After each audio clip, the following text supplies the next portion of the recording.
I'm making my own maple syrup. I've never done this before, so we start with some research. Well, now I know what I need. First, we need some maple trees. Luckily, I got a small farm, and to my surprise, there were a fair amount of maple trees there. Next, we need some equipment to tap the trees. I got this starter pack on Amazon to give it a try. It contained some hoses, taps, and collecting bags. I took out my drill, and it was time to tap my first tree. I started with a 6mm drill bit, and according to my research, I needed to drill in a slight upper angle. I could see the sap immediately. Important note, sap only flows when it's freezing at night and above freezing during the day. So the weather should be fine, but we will come back tomorrow to see how it goes. Look at this, it was so much more than I expected. So we had proof of concept, now let's get some more sap. But I quickly ran into some issues. The plastic tabs keep breaking when I inserted them into the trees. The bags started to leak and the handle ripped off. Not a good sign. I needed a better solution, so I got rid of all the plastic and ordered a thin metal pipe. I cut it into pieces and made small metal taps out of it. Now the diameter was a little bit bigger, so I needed to switch for an 8mm drill bit. Shouldn't be bigger than this, because else the tree is stressed too much. It's better a bit smaller, but it is what it is. I still needed the solution for the collection, so I thought it's best to go with buckets and lids. So I was drilling holes in the lids for the hoses and kept them sealed to protect the sap from dirt, leaves and rain. Now I feel ready to tap the rest of the trees.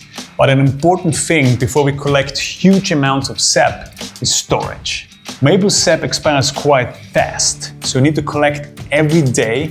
If it's a bit colder, you might stretch it to 48 hours, but never more than that. So that means we need a freezer. Here you can see me bringing in a used freezer from an online marketplace into our cabin. I had some help by loading it in. That was so much easier than this, but what's done, it's done. Back to tapping. So this is the final method I used. Now I just need to do it 20+ times and we're good to go. Oh, and I found a fire salamander while tapping. Unfortunately, it was raining the next day and it was also quite warm during the night. So we had very little sap. And I came across another issue. Some of the lids had cracks, so rainwater was able to enter, and one had even a spider in it. So I need to replace those lids. Next thing on the list, we need the equipment to boil the sap into syrup. The most common method is to start outside with a big flat pan, because surface area is key to fast evaporation. I built this type of wood oven out of old bricks I got for free. And the chimney is the old chimney from our cabin, which we replaced with a modern one in one of our previous videos. It will do just fine here. But this is just the first step of boiling. Once you reduced it to about 58% of sugar, you switch to a pot inside to have more control over the finishing process. And there was the next issue. How do you know when a liquid has 58% of sugar? What I'm using is called a refractometer.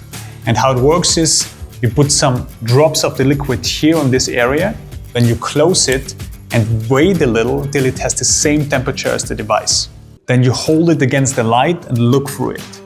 You will see a line on the brick scale which represents the sugar percentage. This works because different liquids reflect light in different angles.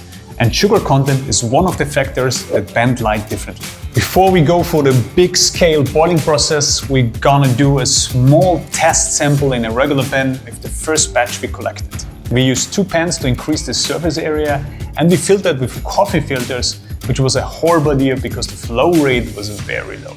It was not an ideal process. We lost sugar, we barely had anything, and we didn't use a proper finishing filter, but that's what we got. It was actually decent, and we felt obliged to have a pancake breakfast to do our first test sample justice. If you are curious what our unique maple syrup bottles will look like and what people say to our final product, then follow me for the next video.